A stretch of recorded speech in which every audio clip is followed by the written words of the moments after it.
Understanding why people cut themselves. Teen depression help. Learn why a person would cut herself and what can be done to stop teen cutting. Cutting oneself is pretty much what it sounds like, taking a blade or other sharp object and cutting one's own skin on any part of one's body until it bleeds. Although cutting is the most common form of self-injurious behavior, self-injury can include burning oneself with a lighted cigarette or match, biting, banging one's head, punching oneself or pulling out one's own hair. Trichotillomania.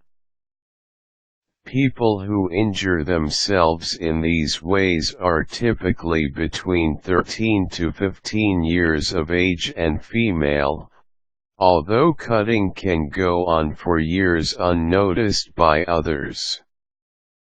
Some boys exhibit self-injurious behaviors as well. Here is some information that can help you to better understand self-injury. Cutting is a coping mechanism, granted an unhealthy one, that helps people to handle intense feelings of upset or pressure. The brain releases endorphins when the body is cut. These endorphins provide pain relief and a sense of well-being, thus relieving psychological pain. Because of the release of endorphins, cutting can become a compulsive behavior. The next time emotions are at a high, the brain craves the relief that the endorphins provide. People who cut themselves tend to be people without the skills to express these strong feelings in more healthy ways. They need to learn self-soothing methods that are not injurious.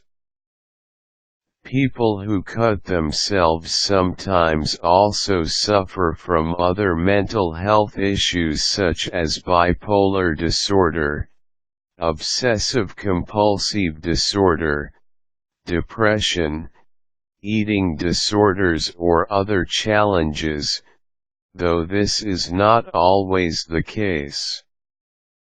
Many teens who cut themselves tend to be very good at hiding their self-injury.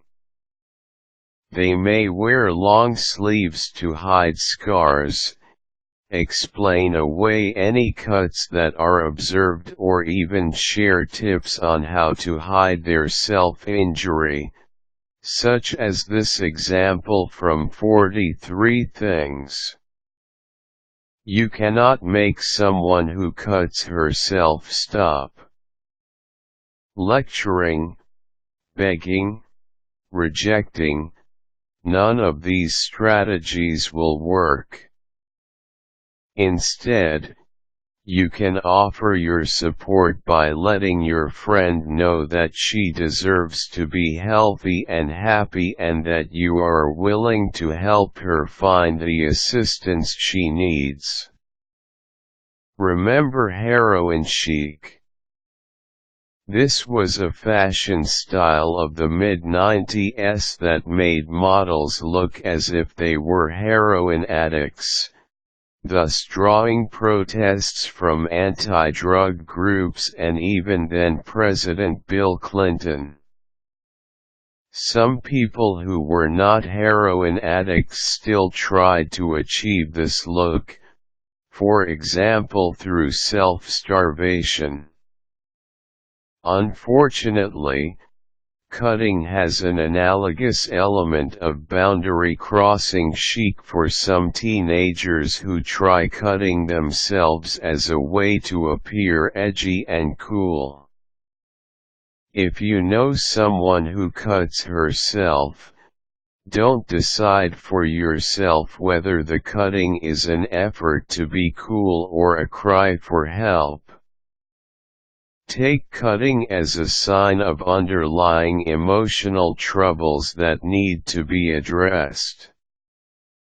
If you are a parent to a teenager who cuts herself, find her a therapist that she likes and trusts. Be prepared for the possibility that your entire family may be asked to participate in family therapy. In family therapy, the family is seen as a system that needs to work together. All members of the family are expected to be part of the therapy process. Having a child or friend who cuts herself can be a frightening experience. However, don't let your own fear or denial get in the way of an opportunity to help. The person who cuts herself is in pain and needs to express that pain in ways that are not self-injurious.